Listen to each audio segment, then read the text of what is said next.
यीशु नाम,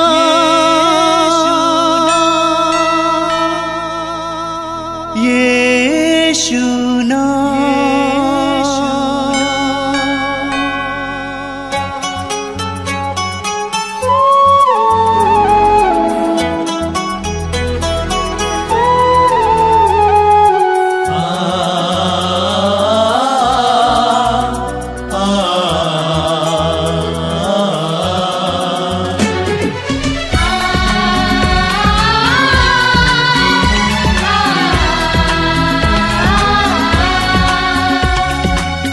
पूरब से पश्चिम तक, उत्तर से दक्षिण तक, पूरब से पश्चिम तक, उत्तर से दक्षिण तक गूंजे गूंजे यीशु नाम, यीशु नाम। पूरब से पश्चिम तक, उत्तर से दक्षिण तक गूंजे गूंजे यीशु नाम, यीशु नाम।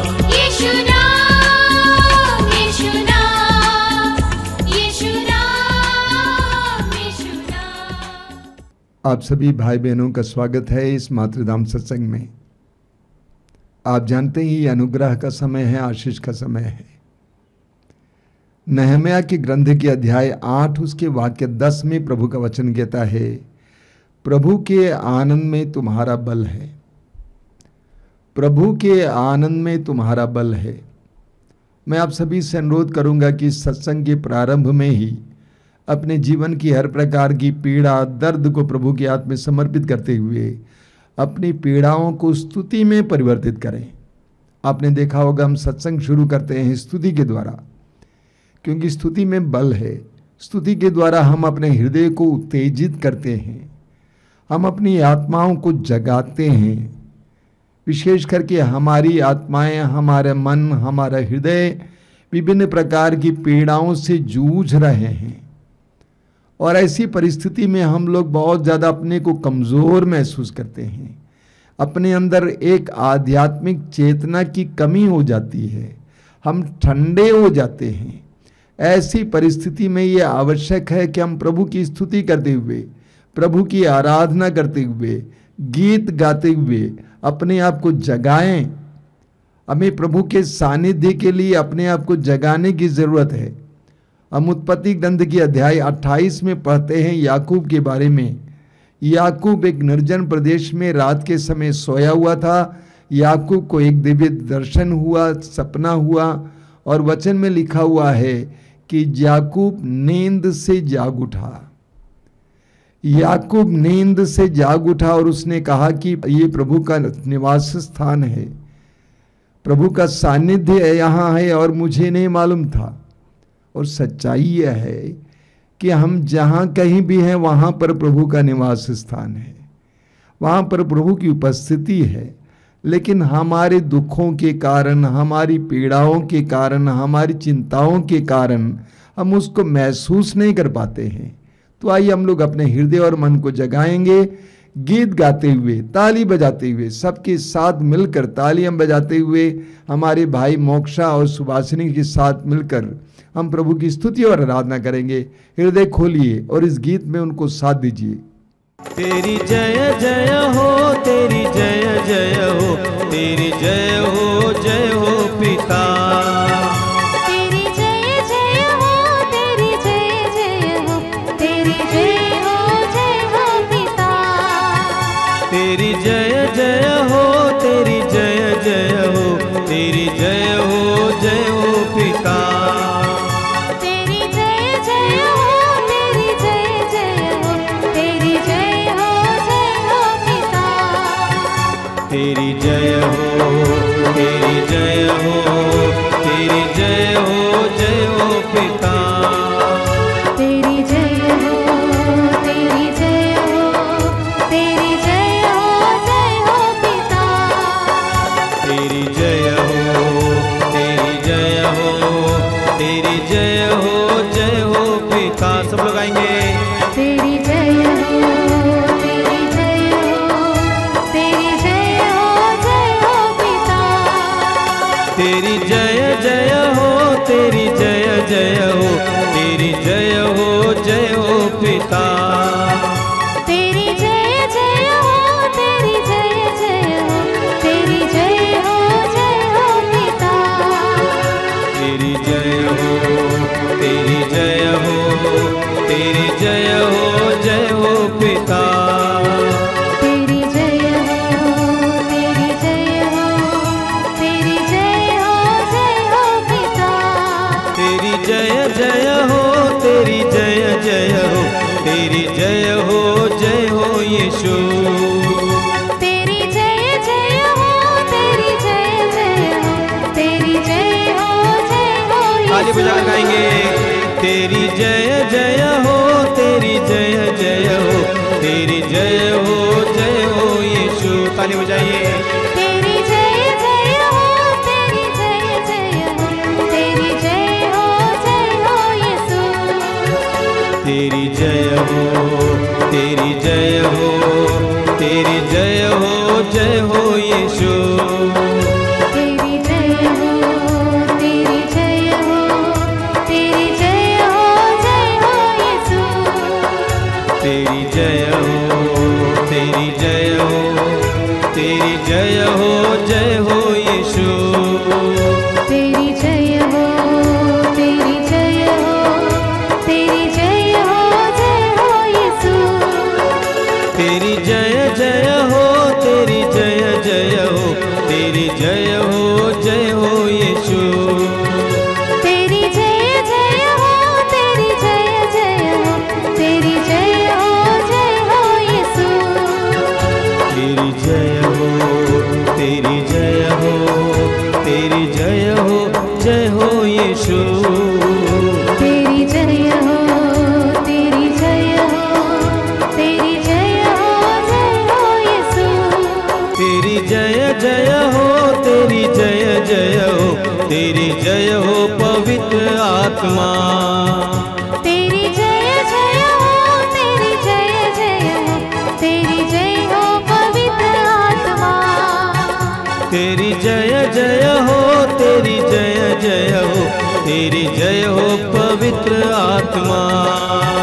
सब तेरी मिलकर जय जय हो, तेरी जय जय हो, तेरी जय हो पवित्र आत्मा। तेरी जय हो, तेरी जय हो, तेरी जय हो पवित्र आत्मा। तेरी जय सब हो, लोग गाएंगे। तेरी जय हो, तेरी जय हो पवित्र आत्मा। तेरी जय हो, तेरी जय हो, तेरी जय हो पवित्र आत्मा। सब मिलकर गाएंगे। तेरी जय हो, तेरी जय हो, तेरी जय हो पवित्र आत्मा। तेरी जय हो, तेरी जय हो, तेरी जय हो पिता। तेरी जय जय हो, तेरी जय जय हो, तेरी जय हो पिता। तेरी जय हो, तेरी जय हो, तेरी जय हो यीशु। तेरी जय जय हो, तेरी जय जय हो, तेरी जय हो यीशु। तेरी जय हो, तेरी जय हो, तेरी जय हो पवित्र आत्मा। तेरी जय जय हो, तेरी जय जय हो, तेरी जय हो पवित्र आत्मा। तेरी जय हो, तेरी जय हो, तेरी जय हो यीशु। तेरी जय हो, तेरी जय हो, तेरी जय हो यीशु।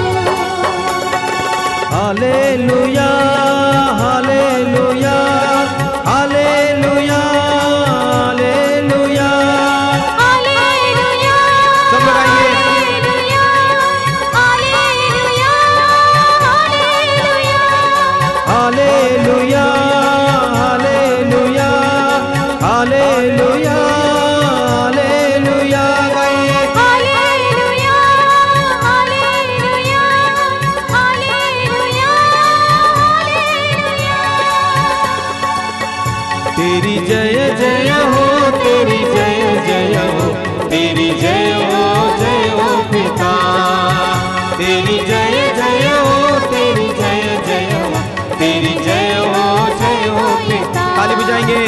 तेरी जय जय हो, तेरी जय जय हो, तेरी जय हो पिता। तेरी जय जय हो, तेरी जय जय हो, तेरी जय हो यीशु। आइए स्तुति करेंगे। हालेलुया हालेलुया हालेलुया हालेलुया हालेलुया हालेलुया। यीशु यीशु यीशु यीशु यीशु यीशु। तेरी आराधना तेरे प्रभु संसार में। हालेलुया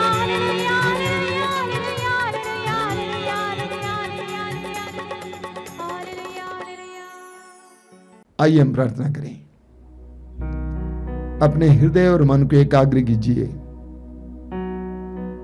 आप जहां कहीं भी बैठे हैं, मैं आपसे अनुरोध करूंगा कि प्रभु की उपस्थिति में आ जाएं। हमने बड़े आनंद के साथ प्रभु की स्तुति की। आइए हम उस प्रभु की उपस्थिति का एहसास करें। अपने हृदय को प्रभु की कृपाओं के लिए खोलें। हम कैसे ईश्वर के बारे में बाइबल में पढ़ते हैं, जो हमारे प्रति प्रेम रखने वाला है, हमारे लिए सोचने वाला है। यिर्मयाह नबी के ग्रंथ के अध्याय 29 वाक्य 11 में प्रभु का वचन कहता है, तुम्हारे लिए निर्धारित योजनाएं मैं जानता हूं। तुम्हारे हित की योजनाएं अहित की नहीं, तुम्हारे लिए आशामय भविष्य की योजनाएं। हमारे लिए आशामय भविष्य की योजनाएं जानने वाले उस प्रभु की उपस्थिति का एहसास कीजिए। हम अक्सर अपने भविष्य के बारे में चिंतित रहते हैं, जबकि हम ये भी नहीं जानते कि क्या हम भविष्य में जीवित रहेंगे। अपने आप को प्रभु को समर्पित कीजिए। अपने हृदय को प्रभु की कृपा के लिए खोलिए। विश्वास को जगाइए। आंखें बंद कीजिए। हृदय के द्वार को खोलिए। प्रभु को आपके जीवन में कार्य करने दीजिए। मैं जानता हूं कि आपके हृदय में बहुत सारी पीड़ाएं हैं, दर्द हैं, अभी भी हैं। उन सारी बातों को प्रभु को समर्पित कीजिए। प्रभु के पवित्र वचनों पर विश्वास कीजिए। यह विश्वास कीजिए कि प्रभु सत्य प्रतिज्ञा है। प्रभु अपने वचन को बदलते नहीं हैं। यीशु ने कहा यूहन्ना के सुसमाचार के अध्याय 6 में, जो मेरे पास आता है मैं उसे कभी नहीं ठुकराऊंगा। जो मेरे पास आता है मैं उसे कभी नहीं ठुकराऊंगा। प्रभु के इस दिव्य वाणी पर पूरी तरह से विश्वास कीजिए और अपने हृदय और मन को खोलिए प्रभु की उपस्थिति के लिए। प्रभु के पवित्र वचनों को सुनने के लिए अपने आप को तैयार कीजिए। पवित्र आत्मा से प्रार्थना कीजिए, आइए पवित्र आत्मा, मेरे जीवन में आइए, मेरी परिस्थितियों में आइए, मेरे परिवार में आइए, मेरी कमजोरियों में आइए, मेरी तंगी में आइए। पवित्र आत्मा सामर्थ्य का आत्मा है। पवित्र आत्मा शक्ति का आत्मा है। पवित्र आत्मा शांति और प्रेम का आत्मा है। उस पवित्र आत्मा को आपके जीवन में कार्य करने दीजिए। अपनी आंखें बंद करके, हृदय खोलकर, दोनों हथेलियों को खुला रखकर पवित्र आत्मा के आदर में गीत गाएंगे। हम सभी इस गीत में लीन हो जाएंगे और पवित्र आत्मा का आह्वान करते रहेंगे कि पवित्र आत्मा हमारे जीवन में आ जाए, हमारे हृदयों में आए, हमारी बुद्धि को प्रकाशित करें, हमारे हर प्रकार के ठंडेपन को दूर करके हमारे अंदर अपनी गर्मी भर दे। पवित्र आत्मा से प्रार्थना कीजिए। फिर से वो आग बरसा दे, फिर से तूफान आने दे, तेरी महिमा से, तेरे सामर्थ्य से, फिर से तो अभिषेक कर दे। फिर से तो आग बरसा दे, फिर से तूफान आने दे, तेरी महिमा से, तेरे सामर्थ्य से, फिर से तो अभिषेक कर दे। फिर से वो आग बरसा दे, फिर से तूफान आने दे, तेरी महिमा से, तेरे सामर्थ्य से, फिर से तो अभिषेक कर दे। फिर से वो आग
बहने दे उस हवा को, छू ले हर एक दिल को, तेरा दर्शन हमें मिले, करते हैं प्रार्थना तुझसे।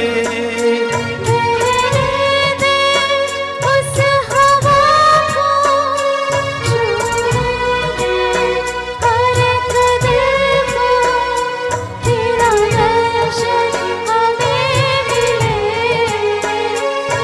करते हैं प्रार्थना तुझसे। बहने दे उस हवा को, छू ले हर एक दिल को, तेरा दर्शन हमें मिले, करते हैं प्रार्थना तुझसे। उस हवा को छू ले हर एक दिल को, तेरा दर्शन हमें मिले, करते हैं प्रार्थना दिल से। तेरी महिमा से, तेरे सामर्थ से, फिर से तू अभिषेक कर दे। तेरी महिमा से, तेरे सामर्थ्य से, फिर से तू अभिषेक कर दे।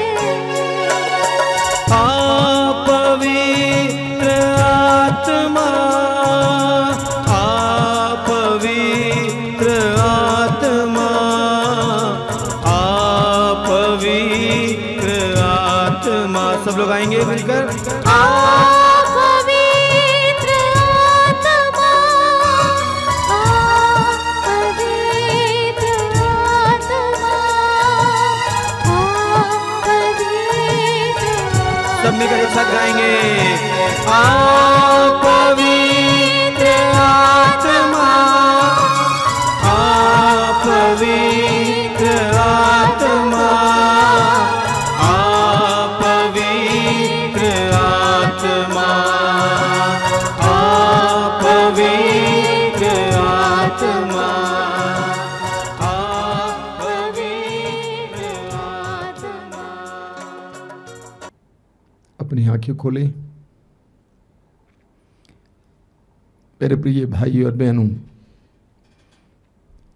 प्रभु को धन्यवाद देता हूं आज के सुंदर दिन के लिए, प्रभु की आशीषों के लिए, प्रभु की कृपाओं के लिए। मैं प्रभु को धन्यवाद देता हूं कि इन आध्यात्मिक कार्यक्रमों के जरिए बहुत सारे भाई बहनों के जीवन में बहुत सारी आशीषें आ रही हैं। कई लोग हमें इसके बारे में बताते भी हैं। एक दो साक्ष्य अभी कुछ लोगों ने भेजा है, मैं आपके सामने रखना चाहता हूं। एक बहन है जिसका नाम है दिव्या, विशाखापट्टनम रहती हैं, और उन्होंने संदेश में भेजा है कि उनको 3 महीने से बवासीर का रोग था, बहुत ज़्यादा दर्द होता था और कुछ भी खा नहीं पाती थी, बहुत ज़्यादा डिप्रेशन में चली गई थी क्योंकि दवाएं खाने के बावजूद कोई फर्क नहीं पड़ रहा था। तब उन्होंने हमारे प्रार्थना दल के सदस्यों को संपर्क किया और उन्होंने कहा कि आप 9 दिन लगातार प्रतिदिन एक पवित्र रक्ताभिषेक प्रार्थना को सुने, उसमें सहभागी हूं। और बहन दिव्या ने ऐसा ही किया। 9 दिन के बाद बहन दिव्या पूरी तरह से बवासीर के रोग से छुटकारा पाई। प्रभु को धन्यवाद देता हूं, प्रभु को सारा यश मिले। एक दूसरी बहन है जिसका नाम है एलिना सिंधु, जमशेदपुर की रहने वाली। उन्होंने कहा कि मातृधाम सत्संग के दौरान उनके कंधे पर जो बहुत दिनों से दर्द चल रहा था वो दर्द मिट गया। और मैं जानता हूं कि जब आप इस तरह के कार्यक्रमों में भाग लेते हैं उस समय प्रभु आपके जीवन में कोई ना कोई कृपा का कार्य करते हैं। प्रभु को धन्यवाद दीजिए। प्रभु की आशीषों के लिए अपने हृदयों को हमेशा खुला रखिए। बाइबल में जिस ईश्वर के बारे में हम पढ़ते हैं कि वो ईश्वर प्रेमी ईश्वर है, वो हमें अपनी आशीषों से भरना चाहते हैं। हमारी आवश्यकता है कि हम हमारे हृदयों को खोलें उसके लिए। प्रभु को धन्यवाद देता हूं। और आप इस तरह के कार्यक्रमों में भाग लेना बंद मत कीजिएगा, जारी रखिए और भी अधिक से अधिक लोगों को इसके बारे में जानकारी दीजिए। मेरे प्रिय भाई और बहनों, प्रभु ईश्वर से हमें बहुत सारी आशीषें मिली है। हमें कई प्रकार का आशीर्वाद मिला है।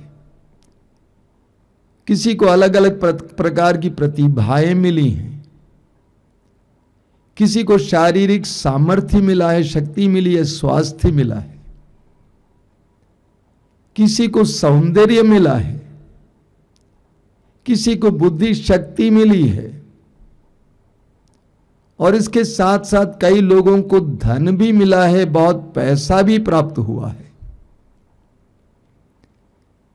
आज मैं इस बात पर मनन करना चाहता हूं कि हम इस धन का कैसे व्यय करते हैं,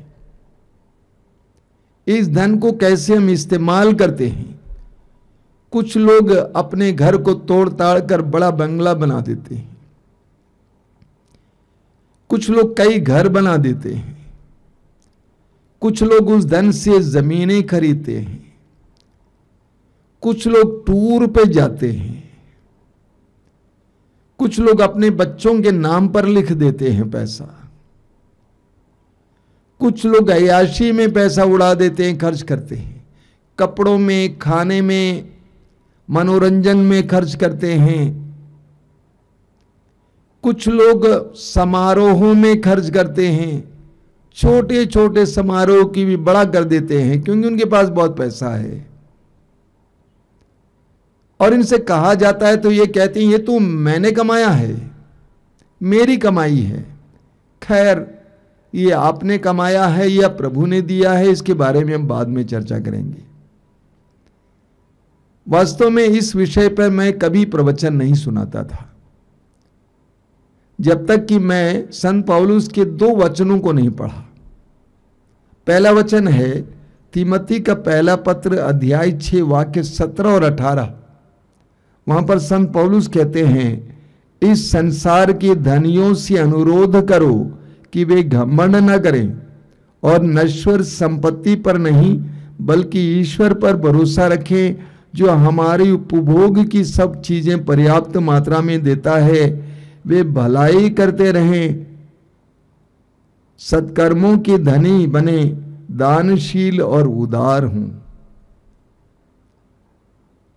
इस वचन के द्वारा प्रभु ने मानो मुझसे कहा कि तुम धनियों से कहो, घमंडी ना बनो, धन का सही व्यय करो और उदार बनो। दूसरा वचन है फिलिपियों के पत्र के अध्याय 4 वाक्य 17 में संत पौलुस कहते हैं, मैं दान पाने के लिए उत्सुक नहीं हूं, मैं इसीलिए उत्सुक हूं कि हिसाब में आपकी जमा बाकी बढ़ते जाए। एक बार और पढ़ूंगा। पौलुस कहते हैं मैं दान पाने के लिए उत्सुक नहीं हूं, पौलुस दान लेते नहीं थे, मैं इसीलिए उत्सुक हूं कि हिसाब में आपकी जमा बाकी बढ़ते जाए। पौलुस कहते हैं कि आपसे मैं दान इसलिए नहीं मांगता हूं कि मुझे आवश्यकता है। पौलुस स्वयं काम करके अपनी जीविका का ख्याल करते थे, लेकिन पौलुस कहते हैं कि मैं आपसे इसीलिए दान मांगता हूं ताकि खाते में आपका खाता बढ़ जाए, आपका जमा बढ़ जाए। हमें लूकस के सुसमाचार के अध्याय 12 में उसके वाक्य 16 से लेकर मूर्ख धनी का दृष्टांत पढ़ने को मिलता है। सुसमाचार में यह लिखा गया है मूर्ख धनी का दृष्टांत। उस जमाने में धनी का मतलब था जिसके पास बहुत जमीन हुआ करती थी, जिसकी जमीन में बहुत अच्छी फसल हुआ करती थी, जिसके पास बहुत ज्यादा जानवर थे, बहुत सारे दास दासियां थे। तो ऐसा ही एक धनी जिसके पास बहुत जमीन थी और ईश्वर की दया से उस बार उसको जमीन से बहुत अच्छी फसल मिली, इतनी अच्छी फसल मिली कि वो सोचने लगा कि मेरे बखार में जमा करने के लिए स्थान नहीं है, मैं क्या करूंगा। इसीलिए उसने कहा कि मैं अपने भंडार को तोड़ूंगा और बड़ा सा भंडार बनाऊंगा और उसमें सारे अनाज को इकट्ठा करूंगा और कहूंगा तुम्हारे पास बहुत सालों के लिए है, अब ऐश करो, आराम करो। उस दृष्टांत में प्रभु कहते हैं कि उसी रात को ईश्वर उसके पास आता है और पूछता है, रे मूर्ख, यदि तुम्हारे प्राण तुमसे लिया जाए तो ये सारा धन किसका हो जाएगा। उस धनी को मूर्ख धनी क्यों कहा गया है? सबसे पहले उसने सोचा था कि यह मैंने उगाया है, फसल मैंने उगाया है। हालांकि अगर ईश्वर की कृपा नहीं होती तो अच्छी फसल नहीं मिलती, समय पर बारिश नहीं होती तो अच्छी फसल नहीं होती। लेकिन उसने सोचा कि ये मेरी कमाई है, मेरी बुद्धि शक्ति से, मेरे परिश्रम से मैंने पाया है। नंबर 2, उसने सोचा कि ये सारी फसल मेरे लिए है। उसको सोचना चाहिए था कि मेरे पास इतना ज्यादा अनाज हो गया है कि मेरे भंडार में जगह नहीं है, चलो मैं इसको वितरित कर देता हूं। जिनको इस बार अच्छी फसल नहीं, मैं उनको उनको दे देता हूं। जो गरीब है मैं उन्हें बांट देता हूं, कम से कम वे मुझे दुआएं देंगे। उसने ये नहीं सोचा कि इतना प्रभु ने दिया है और प्रभु ने इसलिए दिया है ताकि मैं बांटूं। क्योंकि एक समय ऐसा भी आ सकता है जब मैं कमजोर हो जाऊं, दुर्बल हो जाऊं, तब उस समय लोग मेरी मदद के लिए आ जाएंगे।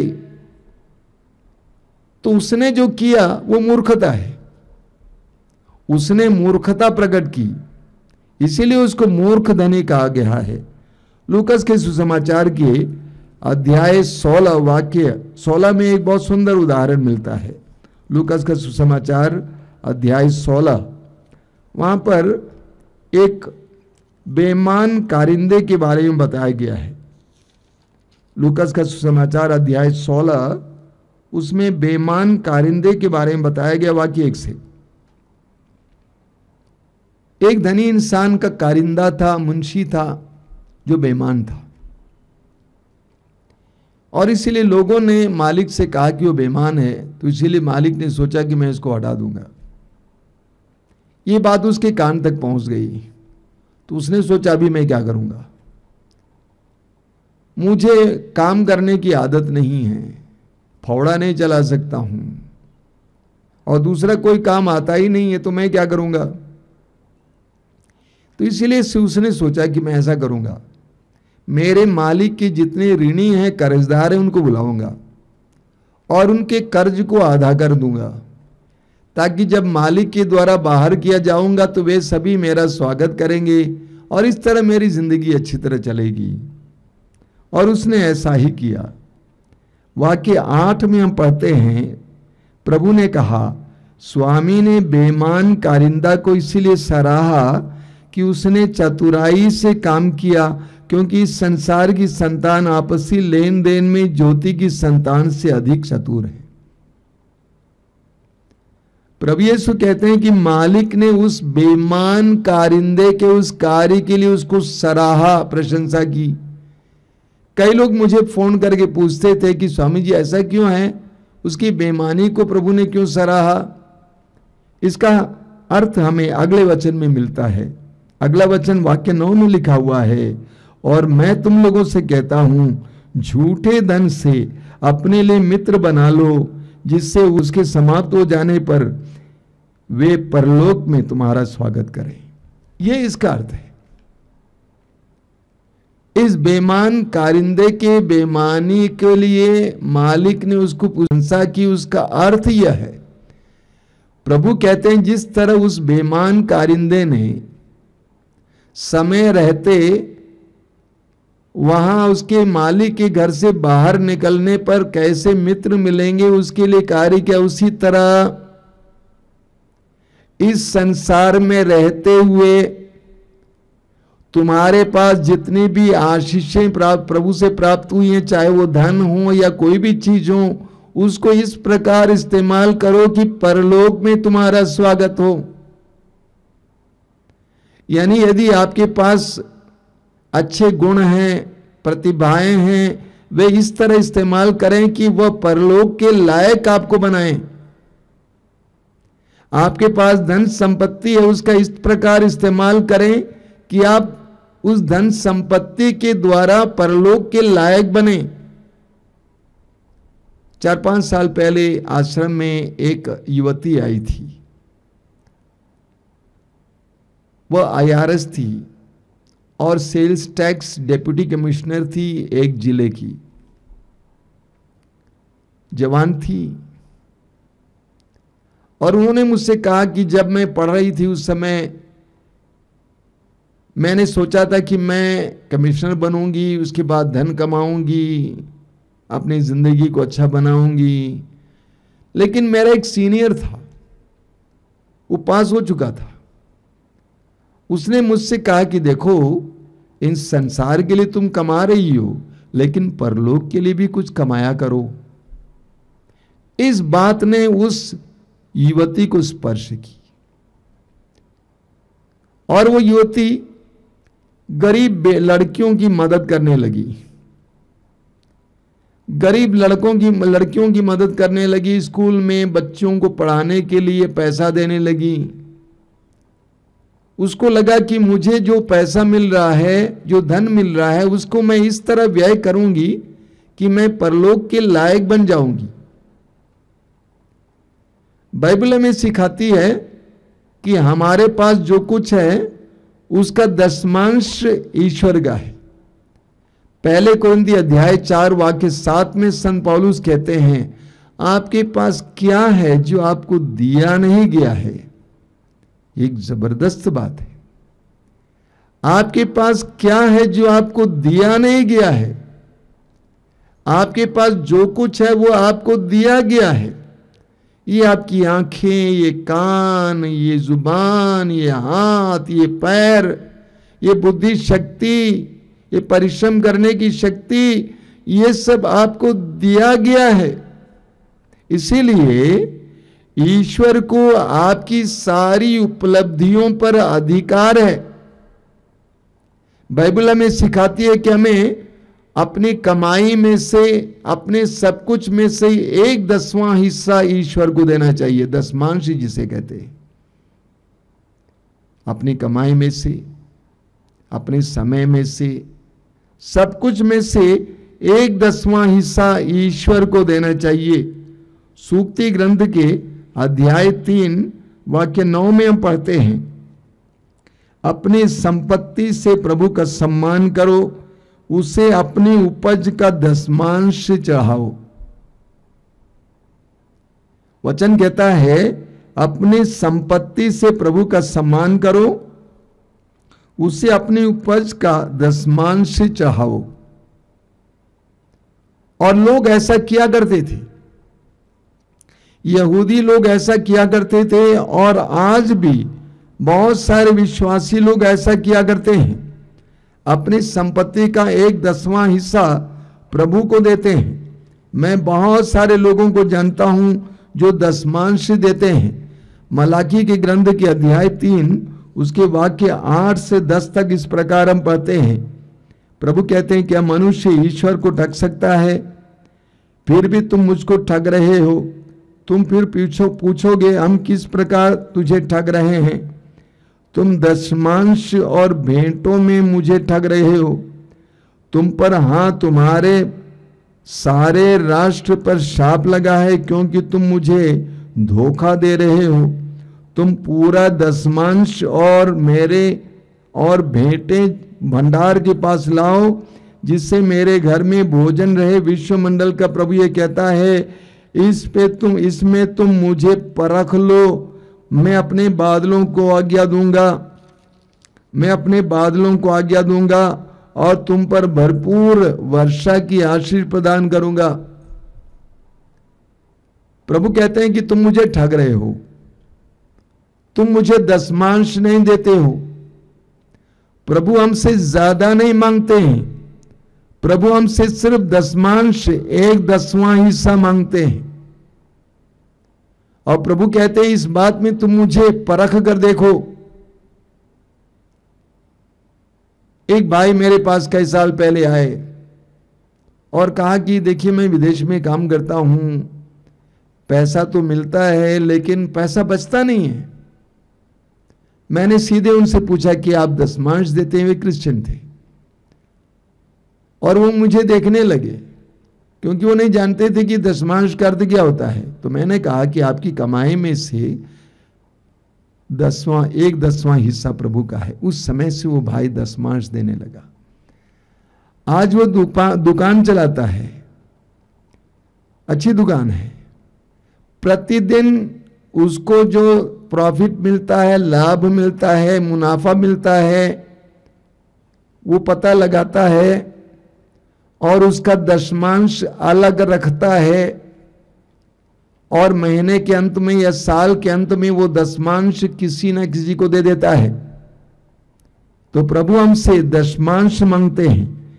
प्रवक्ता ग्रंथ के अध्याय 35 में हम पढ़ते हैं, प्रवक्ता ग्रंथ अध्याय 35 उसके वाक्य 11 और 13 में, प्रवक्ता अध्याय 35 वाक्य 11 और 13 में, प्रसन्न मुख होकर दान चाहा करो और खुशी से दशमांश दो। प्रसन्न मुख होकर दान चाहा करो और खुशी से दशमांश दो, क्योंकि प्रभु प्रतिदान करता है, वह तुम्हें 7 गुना लौटाएगा। वह तुम्हें 7 गुना लौटाएगा। कुरिन्थियों के दूसरे पत्र के अध्याय 9 वाक्य 7 में हम पढ़ते हैं, जो प्रसन्नता से प्रभु को देता है प्रभु उस पर खुश होता है। तो हमारे जो आय है, हमको जो कुछ मिलता है उसमें से 1/10वां हिस्सा प्रभु का है। अब आप पूछेंगे मुझसे किसको दिया जाए? आप जिसको चाहे दें, जहां पे प्रभु का कार्य होता है वहां पे दे दें, या कोई गरीब है जिनको आप चाहते हैं कि मदद करें उनको दे दें, प्रभु के नाम पे दे दें, क्योंकि वो 1/10वां हिस्सा प्रभु का है। मैं एक व्यक्ति को जानता हूं, इन दिनों उनसे संपर्क कट गया है। कई वर्ष पहले वो बनारस रहा करते थे, अच्छे पद पे थे, अच्छी कमाई थी। हमारे आश्रम में हर दूसरे महीने के दूसरे शनिवार को सत्संग होता है और सत्संग के दौरान हम प्रसाद वितरित करते हैं, बन वितरित करते हैं। उसमें काफी खर्च होता है। जब वो भाई यहाँ पे थे, हर महीना प्रसाद वितरण का पैसा वो दिया करते थे, जबकि वो मुझसे मिलने नहीं आया करते थे। वो किसी के हाथ में देते थे और वितरण होता था, वो आते थे चले जाते थे। एक बार उनको मैंने एक छोटा सा पत्र लिखा, कई वर्ष पहले की बात है। पत्र लिखा कि आप आश्रम की मदद करते हैं इस प्रकार, मैं आपको धन्यवाद देना चाहता हूं। जवाब में उन्होंने पत्र लिखा, उन्होंने कहा कि आप मुझे धन्यवाद मत दीजिए। हर महीने जब मेरे घर पे परिवार में आय होती है, आती है, तो सबसे पहले मैं प्रभु का हिस्सा अलग करता हूं। 1/10वां हिस्सा मैं प्रभु का अलग करता हूं और उसमें से कुछ आपको देता हूं और कुछ और किसी को भी दे देता हूं। उन्होंने कहा कि वो पैसा प्रभु का है, वो धन प्रभु का है, क्योंकि प्रभु ने मुझे दिया है। लूकस के सुसमाचार के अध्याय 16 में उसके वाक्य 19 से प्रभु यीशु एक बहुत सुंदर दृष्टांत सुनाते हैं। एक धनी व्यक्ति और एक गरीब व्यक्ति जिसका नाम है लाजरुस, उसका दृष्टांत। एक बहुत बड़ा धनी व्यक्ति था और अपने मित्रों के साथ वो दावत उड़ाया करता था, और उसके गेट के बाहर, द्वार के बाहर एक गरीब इंसान पड़ा हुआ था जिसका नाम था लाजरुस, जिसका पूरा शरीर चोटों से भरा हुआ था। कुत्ते उसे चाटा करते थे। वो गरीब वहीं पे पड़ा हुआ था। बड़े बड़े मेहमान लोग आते जाते थे, वो देखा करता था। वो सोचता था कि काश जो दावत होते हैं उस दावत का कम से कम जूठा मुझे मिल जाता, चूरन मुझे मिल जाता तो मैं खा पाता। और इसी उद्देश्य के साथ वो वहां पर पड़ा हुआ था। लेकिन उस धनी इंसान ने उसका ख्याल नहीं किया। प्रभु यीशु दृष्टांत में कहते हैं कि दोनों मर गए। लाजरुस मर गया और स्वर्गदूत उसे उठाकर इब्राहिम की गोद में रख दिया, और धनी व्यक्ति मर गया और वो गाड़ा गया और वो अधोलोक चला गया। प्रभु यीशु सुसमाचारों में अधोलोक के बारे में या नरक के बारे में बहुत कम बोलते हैं, और अधोलोक की यंत्रणाएं सह रहा था कि आग झेल रहा था। अब मेरा सवाल आपसे यह है, उस धनी इंसान ने कौन सा अपराध किया जिसके कारण उसको अधोलोक जाना पड़ा, नरक जाना पड़ा? वो कौन सा पाप है? क्या उसने उस गरीब का पैसा छीन लिया था, धन छीन लिया था, प्रॉपर्टी छीन ली थी, उसकी पत्नी को छीन लिया था, उसको मारा पीटा था? बिल्कुल नहीं। उस धनी इंसान का पाप क्या था? निर्दयता, सहानुभूति की कमी, संवेदनशीलता की कमी। आधुनिक इंसान का सबसे बड़ा पाप यह है। आधुनिक इंसान गिरजाघर जाता है, मंदिर जाता है, कहां कहां नहीं जाता है, दान देता है, सोचता है कि मैं धर्मी हूं, लेकिन निर्दयी, सहानुभूति की कमी, सहनशीलता की कमी और संवेदनशीलता की कमी। और कभी कभी ऐसा भी होता है कि लोग कहते हैं कि ये लोग इसीलिए झेल रहे हैं क्योंकि इसने पाप किया है। अभी मुझे याद है, एक बार जब मैं ट्रेन में सफर कर रहा था, एक बहुत गरीब औरत आई थी भीख मांग के, बहुत ही लाचार थी, और उसकी लाचारी को देखकर मैंने कुछ दिया। मेरे बगल में बैठे लोगों ने कहा कि आपने ऐसा क्यों किया? ये सब धंधा है, ये लोग बहुत ज्यादा कमाते हैं। वो तो चली गई। काफी देर के बाद मैं उस भाई से पूछा कि आप क्या करते हैं? कहा कि मैं बिजनेस कर रहा हूं। तो मैंने पूछा, आप वो धंधा क्यों नहीं करते? आपने कहा कि वो बहुत कमाती है, वो धंधा क्यों नहीं करते? खैर, मेरी पक्की दाढ़ी के कारण और मेरी दृढ़ दृष्टि के कारण वो बवाल नहीं किया, अन्यथा बवाल करता। तो मनुष्य आज इनसेंसिटिव यानी संवेदनहीन हो गया है। अपने घर के बगल में लोग रह रहे हैं, कैसे रह रहे हैं, सोचते नहीं हैं। शहर में गाड़ी में जा रहा है, दुर्घटना हुई, कोई मुसीबत में है, यहां तक कि उसका बच्चा भी शीशा खोल कर देखता है, कहता है पापा देखो ना, इतना खून, चोट लग गई उनको। तो चिल्लाता है कि शीशा बंद कर, तुम अपना ख्याल कर, और गाड़ी आगे निकल जाती है। संवेदनहीनता, इसी के कारण वह नरक में भेजा गया। सूक्ति ग्रंथ के अध्याय 10 वाक्य 22, सूक्ति ग्रंथ अध्याय 10 वाक्य 22, बहुत सुंदर सुंदर वचन है। सूक्ति ग्रंथ अध्याय 10 वाक्य 22 में लिखा हुआ है, प्रभु के आशीर्वाद से ही कोई धनवान बनता है। प्रभु के आशीर्वाद से ही कोई धनवान बनता है, इसकी तुलना में हमारा परिश्रम नगण्य है। प्रभु के आशीर्वाद से ही हम धनवान बनते हैं। अगर हमें प्रभु का आशीर्वाद प्राप्त नहीं होता तो हम धनवान नहीं होते। इस संसार में परिश्रम करने वाले बहुत कोई हैं, लेकिन आपको अच्छा प्रतिफल मिला, ईश्वर को धन्यवाद दीजिए। मैं अक्सर सोचा करता हूं, इस दुनिया में इतने सारे धनी लोग हैं, क्योंकि मैं हर जगह जाता हूं, फ्लाइट में जाता हूं, हर जगह जाता हूं, इतने धनी हैं और अपने ऊपर इतना खर्च कर रहे हैं। काश अगर ये संवेदनशील होते, कुछ लोगों की मदद करने के लिए तैयार होते, अपने धन में से कुछ साझा करते, कितने लोगों की भलाई होती है। क्या कभी सोचते हैं? ये कभी सोचते हैं कितने गरीब बच्चों को ये पढ़ा लिखा कर बड़ा कर सकते थे,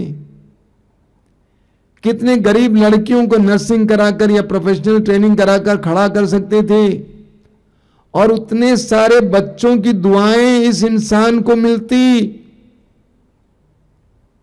आने वाली पीढ़ियों की दुआएं इस व्यक्ति को मिलती, इस व्यक्ति के आने वाली पीढ़ियों को मिलती।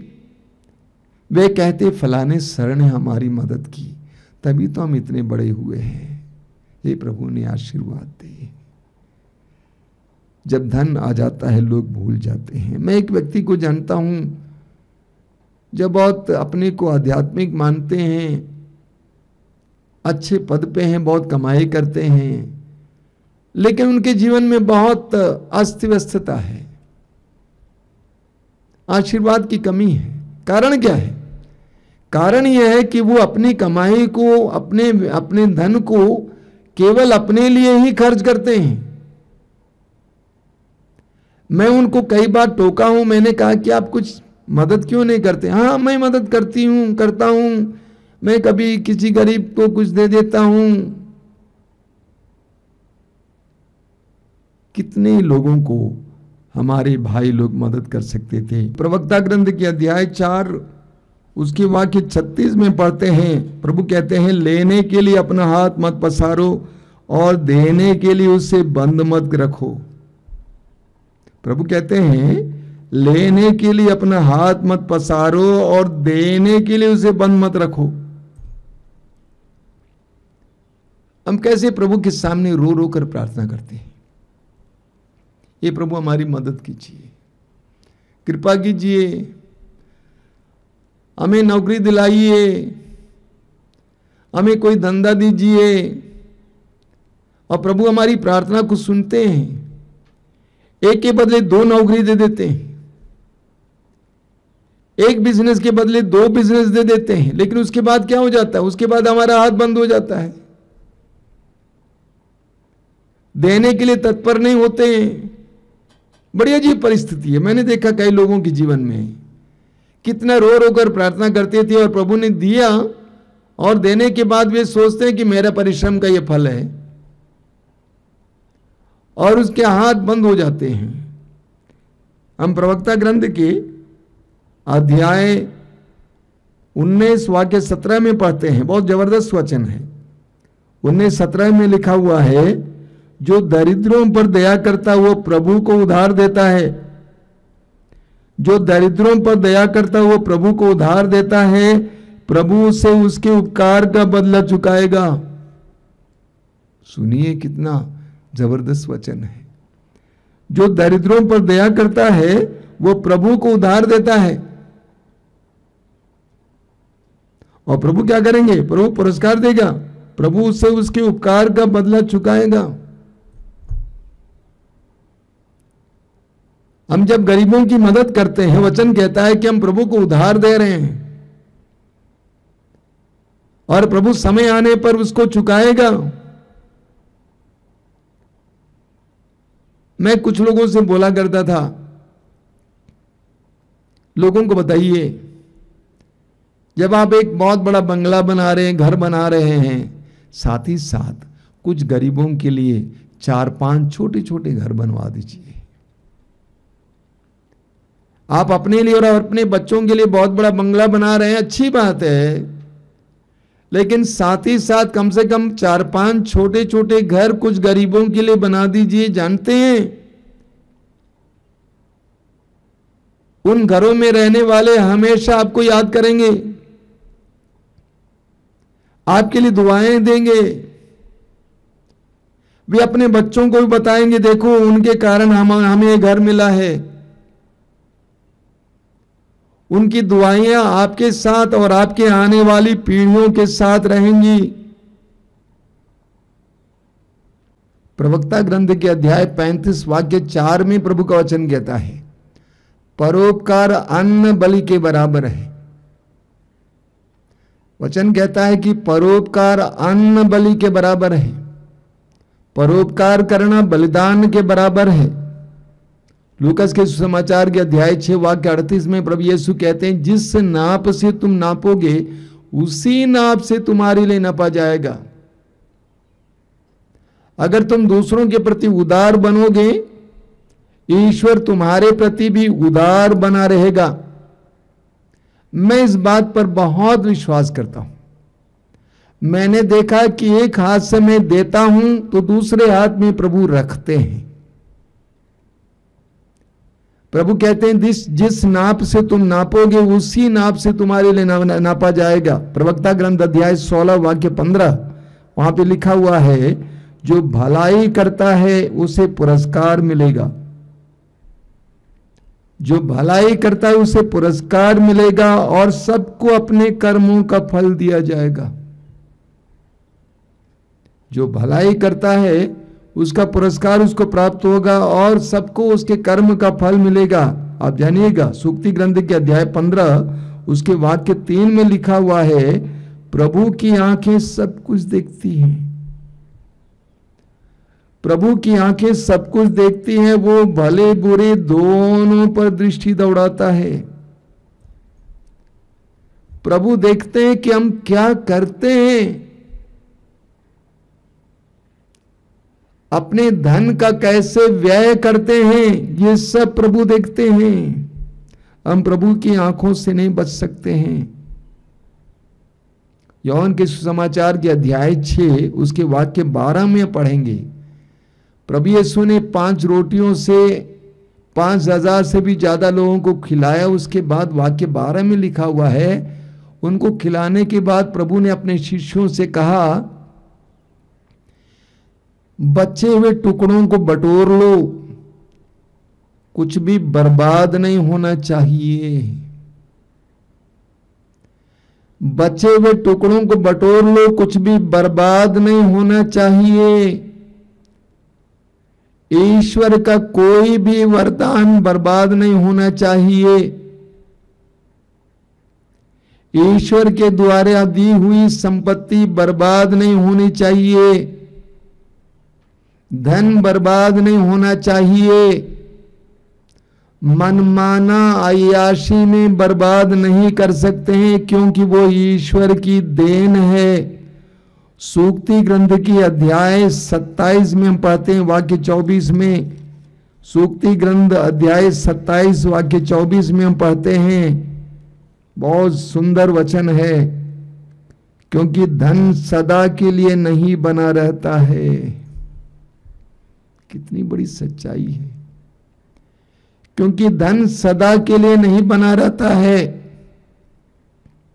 कब धन हमारे हाथ से छिन जाएगा हम नहीं जानते। इसीलिए धन को बर्बाद नहीं करना चाहिए। मैं कई लोगों को समझाता हूं, यदि तुम आज बर्बाद करोगे कल तुम उसके लिए तरसोगे। धन का सदुपयोग होना चाहिए, धन का अच्छा व्यय होना चाहिए। एजेकियल नबी के ग्रंथ की अध्याय 18 वाक्य 30 में प्रभु का वचन कहता है कि हमें हमारे कार्यों के लिए फल मिलेगा, हमें सब कुछ के लिए हिसाब देना पड़ेगा। हमें देने वाले के सामने खड़ा होना होगा और हमें सब कुछ के लिए हिसाब देना पड़ेगा। एक एक वचन के लिए हिसाब देना पड़ेगा, एक एक चीज के लिए हिसाब देना पड़ेगा, एक एक आने के लिए हिसाब देना पड़ेगा। इस बात को हमें भूलना नहीं चाहिए। आइए हम प्रार्थना करें।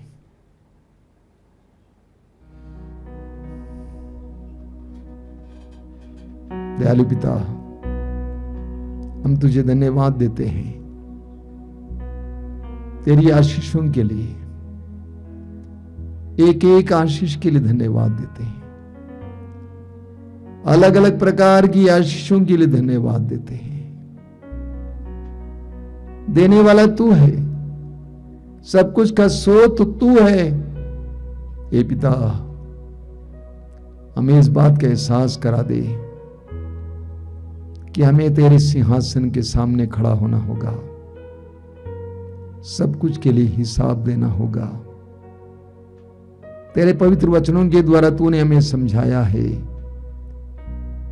कि तूने हमें जो धन दिया है उसका सदुपयोग होना चाहिए, उसके द्वारा हमें ईश्वर के राज्य के लिए, तेरे राज्य के लिए अपने आप को तैयार करना है। हमें सद्बुद्धि दीजिए, हमें प्रज्ञा दीजिए, ज्ञान दीजिए।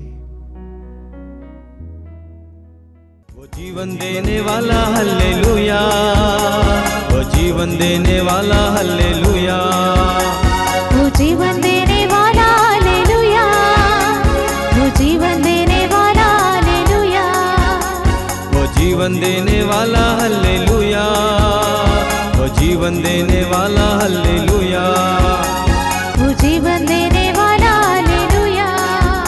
अरे घुटना झुकेगा हर जुबान बोलेगी, अरे घुटना झुकेगा हर जुबान बोलेगी, अरे घुटना झुकेगा हर जुबान बोलेगी, अरे घुटना झुकेगा हर जुबान बोलेगी। यीशु ही प्रभु है, यीशु ही प्रभु है, यीशु ही प्रभु है, हो यीशु ही प्रभु है।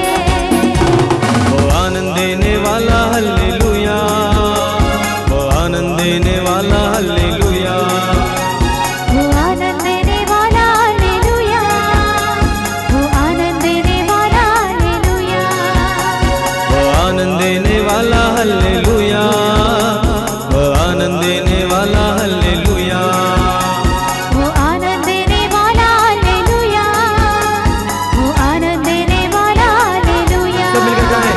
अरे घुटना झुकेगा हर जुबान बोलेगी, अरे घुटना झुकेगा हर जुबान बोलेगी, अरे घुटना झुकेगा हर जुबान बोलेगी, अरे घुटना झुकेगा हर जुबान बोलेगी। यीशु ही प्रभु है, यीशु ही प्रभु है, यीशु ही प्रभु है, यीशु ही प्रभु है। वो मुक्ति देने वाला हल्लेलुया, वो मुक्ति देने वाला हल्लेलुया। सब मिलकर वो मुक्ति देने वाला हालेलुया, वो मुक्ति देने वाला हालेलुया, वो मुक्ति देने वाला हल्लेलुया, वो मुक्ति देने वाला हल्लेलुया।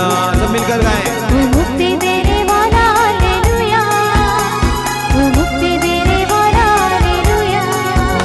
अरे घुटना झुकेगा हर जुबान बोलेगी, अरे घुटना झुकेगा हर जुबान बोलेगी, अरे घुटना झुकेगा हर जुबान बोलेगी, अरे घुटना झुकेगा हर जुबान बोलेगी। यीशु ही प्रभु है। सब मिलकर गाएंगे। यीशु ही प्रभु है, यीशु ही प्रभु है, यीशु ही प्रभु है। वो चंगा करने वाला हल्लेलुया, वो चंगा करने वाला हल्लेलुया। सब लोग आएंगे। वो चंगा करने वाला हालेलुया, वो चंगा करने वाला हालेलुया, वो चंगा करने वाला हल्लेलुया, वो चंगा करने वाला हल्लेलुया, वो चंगा करने वाला हालेलुया, वो चंगा करने वाला हालेलुया।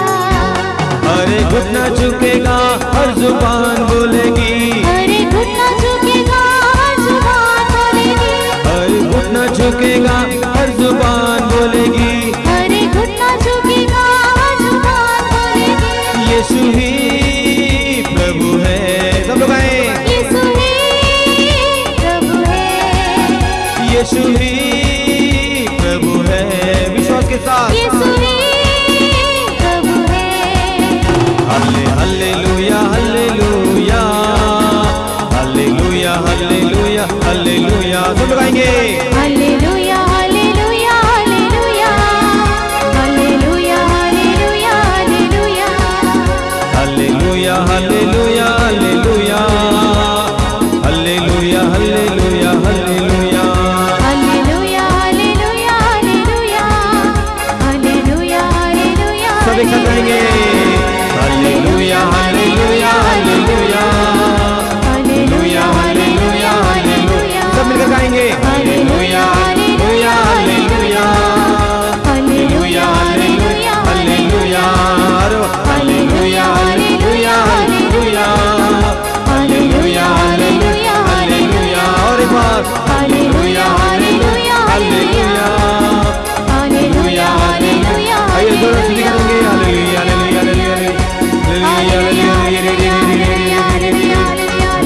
हालेलुया यीशु यीशु यीशु यीशु यीशु तेरी तुझ तेरी आराधना तेरी महिमा हालेलुया हालेलुया यीशु यीशु यीशु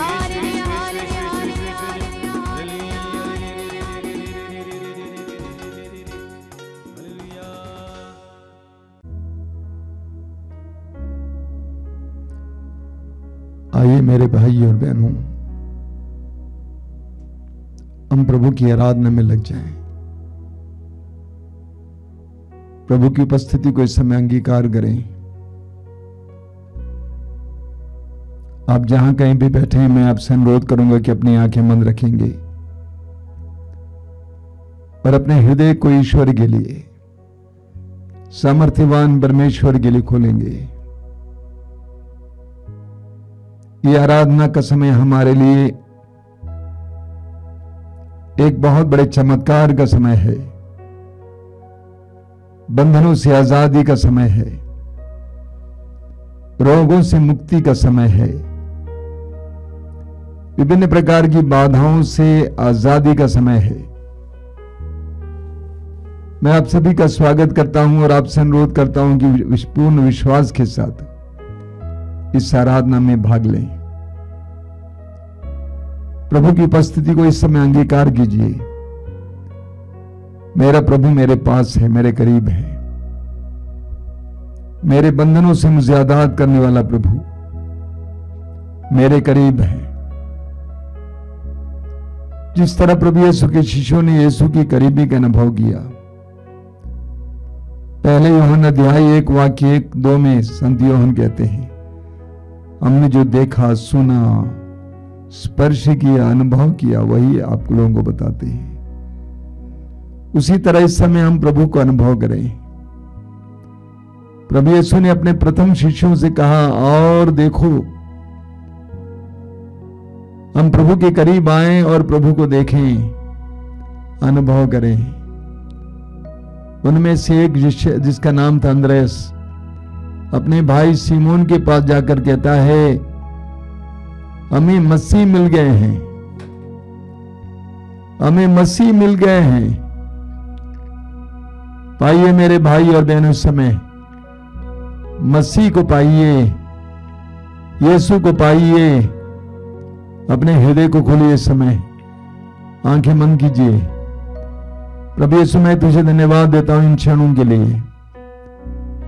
मैं धन्यवाद देता हूं तेरे विशेष प्रेम के लिए। तूने इस संसार के प्रति अपने प्रेम को प्रकट किया। तू ईश्वर था, ईश्वर की बराबरी कर सकता था, लेकिन तू हमारी तरह दास बना, एक साधारण मनुष्य बना। धन्यवाद यीशु, धन्यवाद। धन्यवाद देता हूं इन पलों के लिए जब मेरे भाई बहनों को तू स्पर्श कर रहा है, उनके जीवन में तू आ रहा है। आइए मेरे भाई और बहनों, इस समय हम हृदय खोलकर प्रभु की आराधना और स्तुति करेंगे। समस्त स्वर्गदूतों, संतों के साथ मिलकर हम उनकी आराधना करेंगे। वो महान है, वो सामर्थ्यवान है, वो चमत्कारी है, वो अद्भुत है। स्वर्ग और पृथ्वी को बनाने वाला, शब्द मात्र से स्वर्ग और पृथ्वी को बनाने वाला। आइए हम उस प्रभु की आराधना और स्तुति करें। मेरे पीछे दोहराते जाएंगे, बोलिए हालेलुया, हालेलुया, हालेलुया।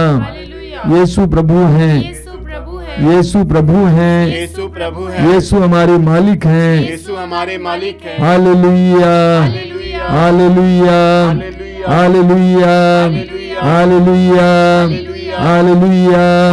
चारों सुसमाचारों के द्वारा, चारों सुसमाचारों के द्वारा, चारों सुसमाचारों के द्वारा, चारों सुसमाचारों के द्वारा हमसे बोलने वाले, हमसे बोलने वाले, हमें दिखाई देने वाले, हमें दिखाई देने वाले, हमें प्रेम दिलाने वाले, हमें प्रेम दिलाने हे वाले, हमारे प्रभु मसीह, हे हमारे प्रभु हे मसीह, हमारे यीशु, हे हमारे यीशु, हम तेरी आराधना करते हैं। हम तेरी आराधना करते सभी हैं। स्वर्गदूतों संतों के साथ मिलकर सभी स्वर्गदूतों संतों के साथ मिलकर हम तेरी आराधना करते हैं। हम तेरी आराधना करते सारे हैं। विश्वासियों के साथ मिलकर सारे विश्वासियों के साथ मिलकर हम तेरी आराधना करते हैं। हम तेरी आराधना हालेलुया, हालेलुया, हालेलुया, हालेलुया, हालेलुया, हालेलुया।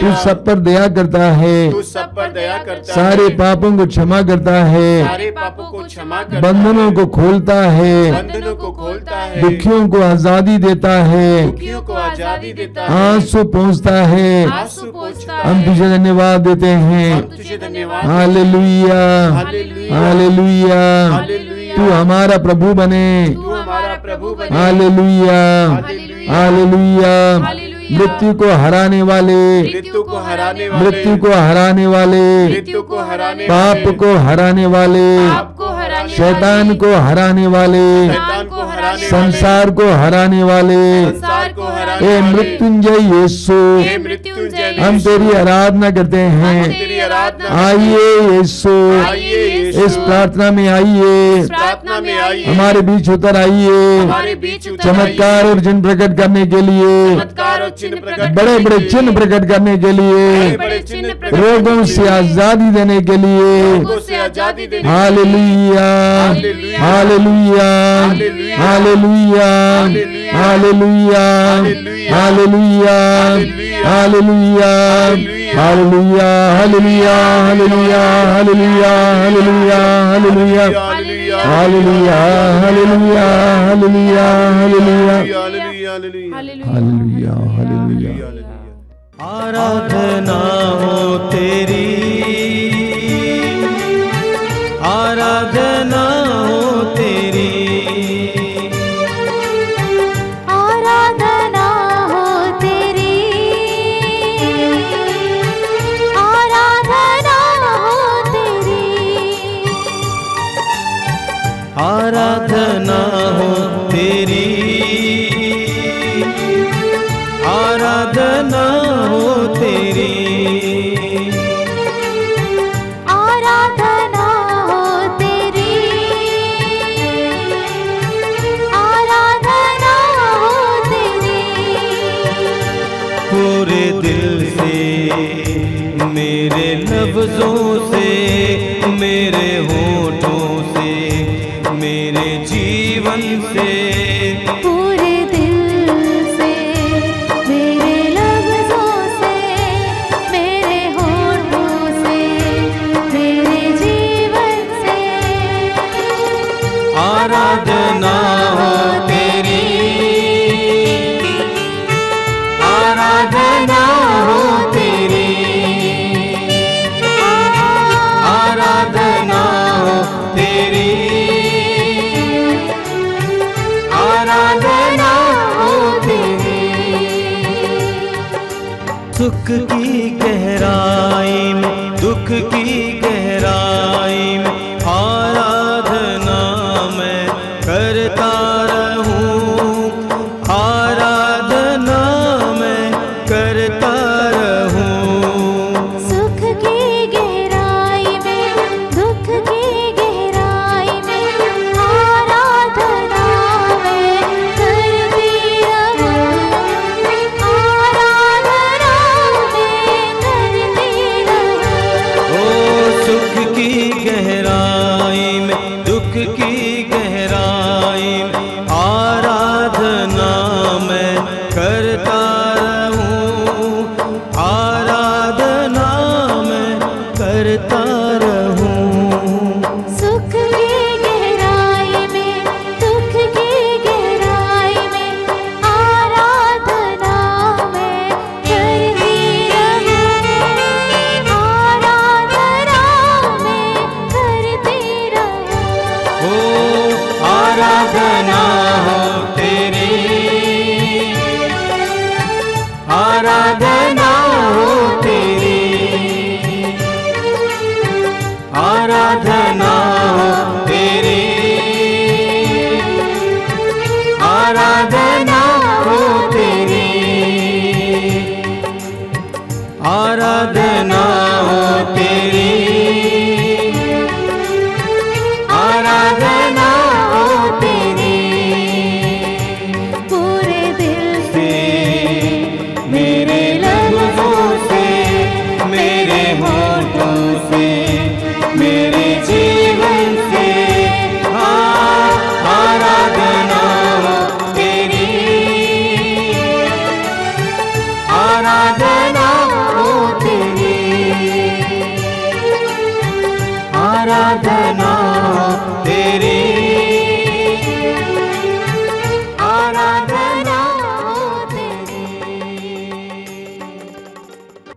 अपनी आंखें खोलें।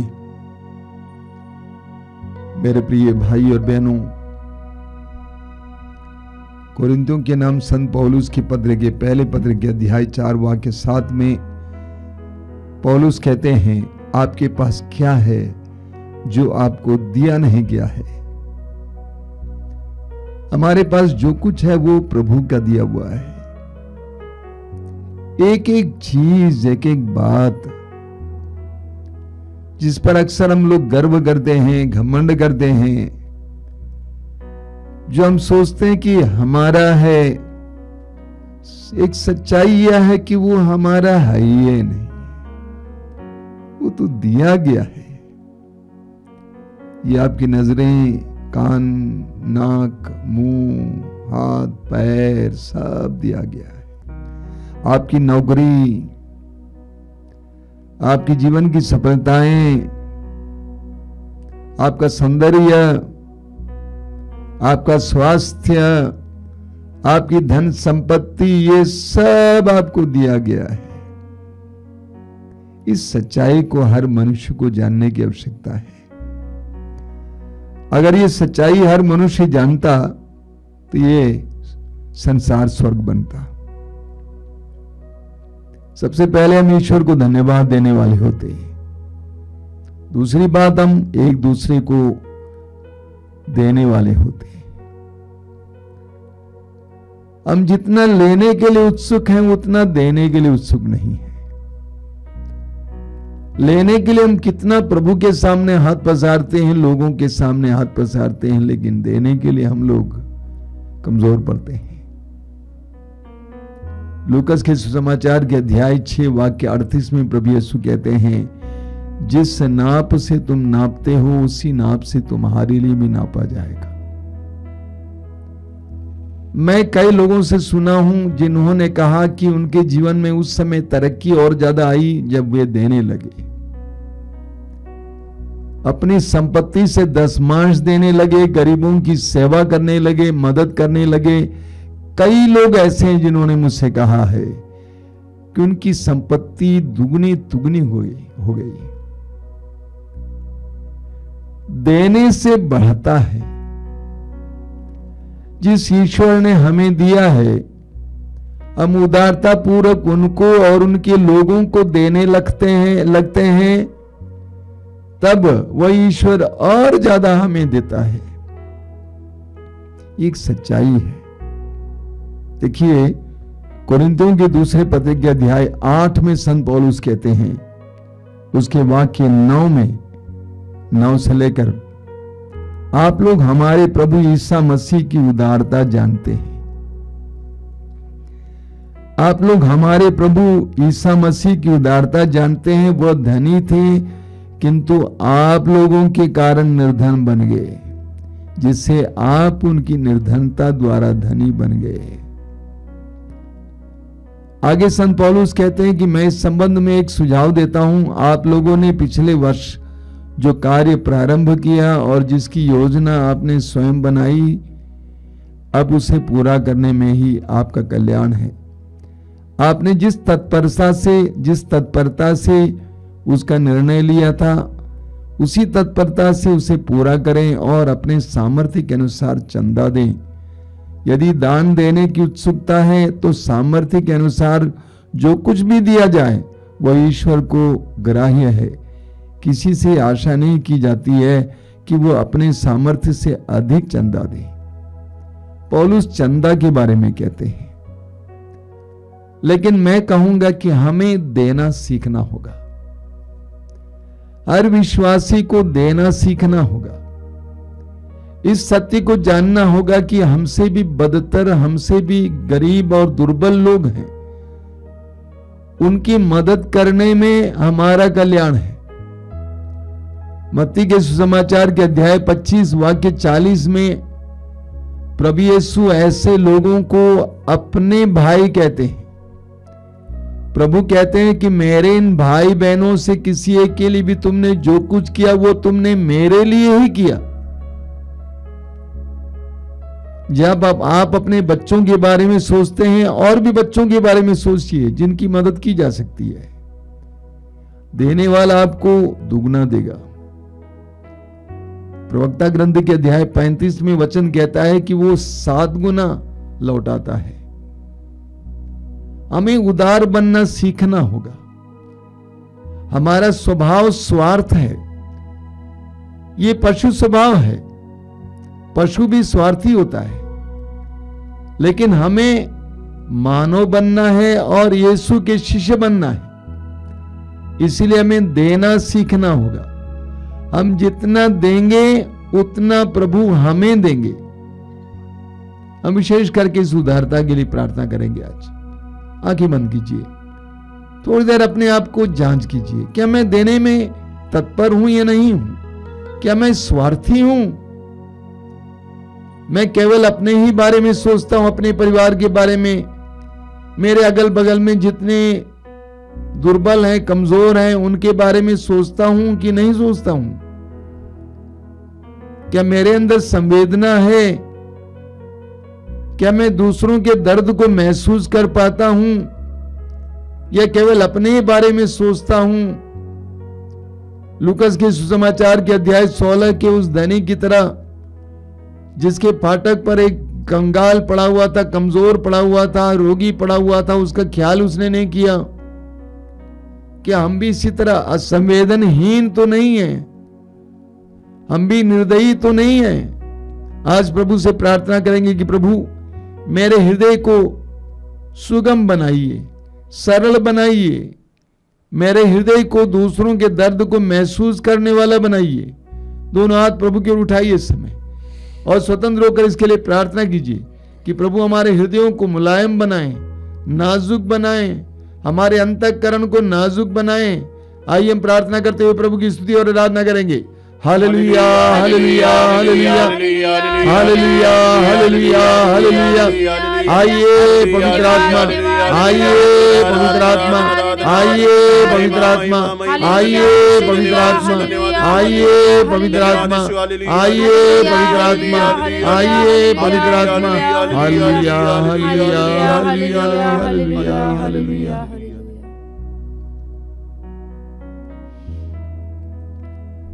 आइए हम इस समय हमारे बीच में जितने रोगी हैं उनके लिए प्रार्थना करेंगे। कभी कभी प्रभु हमारे जीवन में रोग आने देते हैं ताकि हम प्रभु के शरण में आ जाएं, ताकि हम प्रभु का सामर्थ्य महसूस करें। बहुत सारे लोगों को इस प्रार्थना के दौरान चंगाई मिलती है, मुझे खबर मिलती है। मैं आपसे अनुरोध करूंगा कि पूरे विश्वास के साथ इसमें भाग लेंगे, हृदय खोलकर भाग लेंगे। सभी रोगी भाई बहन जो इस समय इस प्रार्थना से जुड़े हुए हैं, अपने रोग पीड़ा को प्रभु के हाथ में समर्पित करेंगे। आंखें बंद करेंगे, हृदय खोलकर प्रभु की स्तुति करते जाएंगे। मुंह खोलकर प्रभु की स्तुति करते जाना। बाकी सभी लोग, हम सभी लोग उनके लिए प्रार्थना करेंगे इस समय कि प्रभु अपना दाहिना हाथ उन सभी रोगी भाई बहनों की ओर बढ़ाएं, उन्हें स्पर्श करें, चंगा करें। वे जहां कहीं भी समय बैठे हों, दुनिया के किसी भी कोने में बैठे हों, यीशु उनको स्पर्श करें, उनके हर प्रकार के रोग से उनको छुटकारा दें। कैंसर के रोग से, किडनी के रोग से, हृदय के रोग से, कोरोना रोग से, एड्स के रोग से, टीबी के रोग से, अलग अलग प्रकार के रोगों से उन्हें छुटकारा दें। आइए हम इसके लिए प्रार्थना करते हुए प्रभु की स्तुति और आराधना करेंगे। हालेलुया, हालेलुया, हालेलुया, हालेलुया, हालेलुया, हालेलुया, हालेलुया, हालेलुया, हालेलुया, हालेलुया। चंगाई, चंगाई, चंगाई, चंगाई, चंगाई, चंगाई, चंगाई, चंगाई, चंगाई, चंगाई, चंगाई, चंगाई, चंगाई, चंगाई, चंगाई, चंगाई, चंगाई, चंगाई, चंगाई। हालेलुया, हालेलुया, हालेलुया, हालेलुया, हालेलुया, हालेलुया, हालेलुया, हालेलुया, हालेलुया, हालेलुया।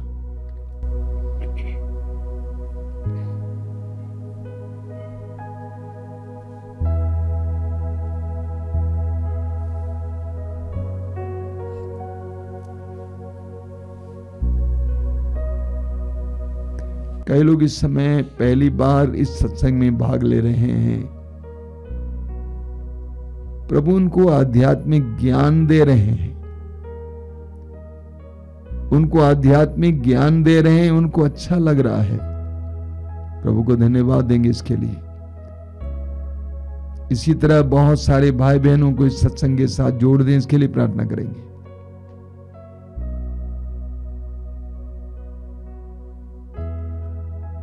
कई लोग जो लीवर के रोगी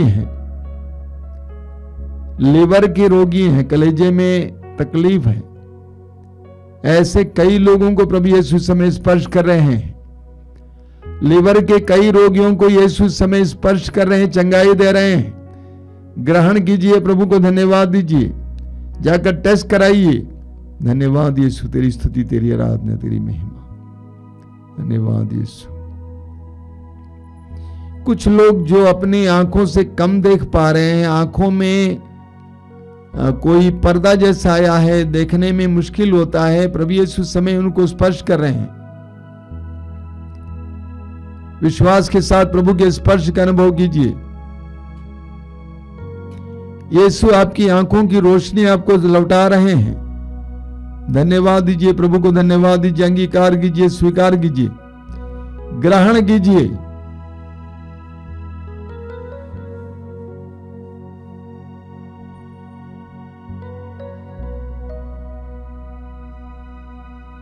बोलिए हालेलुया, हालेलुया, हालेलुया। हालेलुया।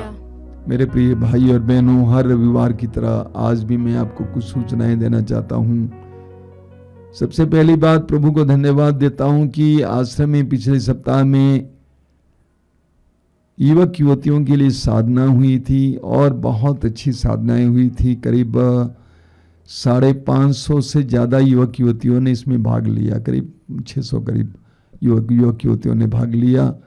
मैं प्रभु को धन्यवाद देता हूं, उनके माता पिताओं को सराहना चाहता हूं कि उन्होंने युवक युवतियों को इस कार्यक्रम में भाग लेने के लिए मौका दिया और उनको प्रेरित किया। आश्रम से जो प्रकाशित होती है पत्रिका, प्रभु ने कहा हर महीने में प्रकाशित होती है। आप हमारे फेसबुक अकाउंट पर इसको पढ़ सकते हैं, ज़रूर पढ़ने का प्रयास करेंगे और लोगों को बताइएगा इसके बारे में। और मातृधाम रेडियो को सुनिएगा। मातृधाम रेडियो का ऐप आपको प्ले स्टोर में मिलेगा, ज़रूर लें और इसको सुनें और इससे कृपा प्राप्त करें। यूट्यूब के द्वारा जो कार्यक्रम चलते हैं, सबसे पहले सुबह 5 बजे रोज़ की रोटी, आप में से कई लोग देखते हैं, प्रभु को धन्यवाद देता हूँ। दोपहर को 3 बजे करुणामाला लाइव, शाम को 7 बजे कृपा धारा लाइव, इसके अलावा और रात को 8:30 बजे आशीर्वाद, छोटी सी प्रार्थना है और आशीर्वाद है।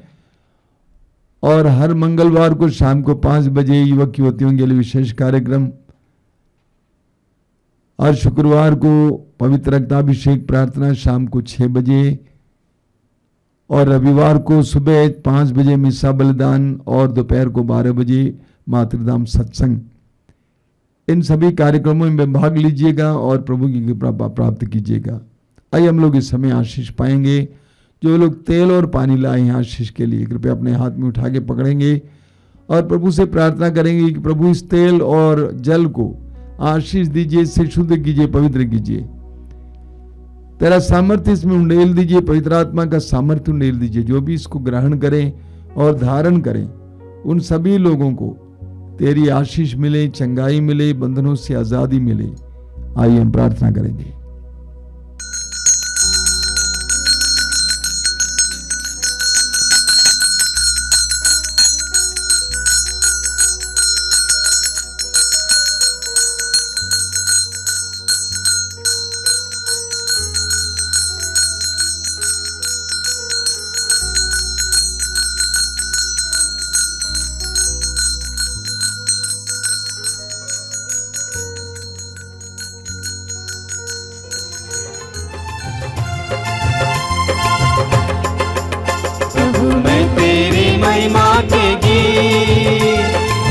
दिन गाता रहूंगा, कोई प्रभु मेरा प्यारा है, मैं तुझको ही धन्य कहूंगा।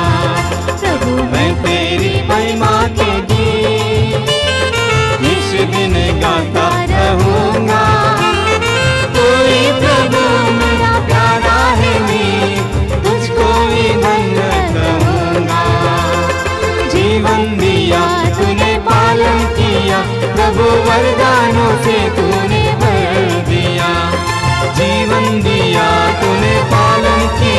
प्रभु वरदानों से तूने भर दिया। कैसे